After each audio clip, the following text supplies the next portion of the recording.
गांव के किनारे पर रहने वाला रामलाल एक साधारण किसान था। उसके पास न तो ज्यादा जमीन थी, न ही बड़ी मशीनें, लेकिन उसके पास थी मेहनत, ईमानदारी और धरती के लिए अटूट प्यार। वह मानता था कि किसान केवल फसल नहीं उगाता, वह पूरे देश की सांसें उगाता है। हर सुबह सूरज निकलने से पहले वह अपने पुराने बैलों के साथ खेत की ओर निकल पड़ता। मिट्टी की खुशबू से उसका मन खिल उठता। उसके पैरों में कीचड़ लग जाता, शरीर पर पसीने की बूंदें झलकती, लेकिन उसके चेहरे पर हमेशा मुस्कान रहती। वह कहता, मिट्टी मेरी माँ है और माँ का काम कठिन नहीं, पवित्र होता है। एक साल ऐसा आया जब बारिश ने धोखा दे दिया।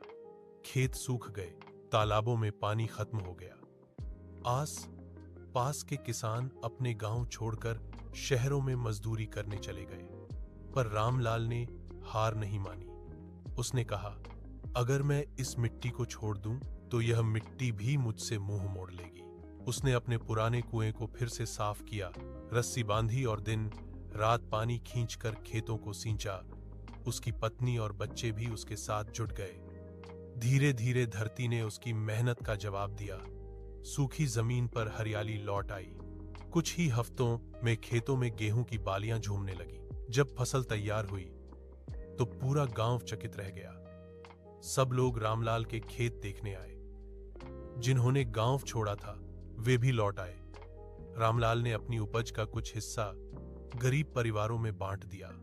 उसके बेटे ने पूछा, पिताजी, यह सारा अनाज बेच देते तो हमें अच्छा पैसा मिलता। रामलाल मुस्कुराया और बोला, बेटा, पैसा हर साल उग सकता है, लेकिन दया और इंसानियत का फल कभी सूखता नहीं। उस दिन से गांव के लोग रामलाल को मिट्टी का बेटा कहने लगे। वह किसान जिसने न हार मानी, न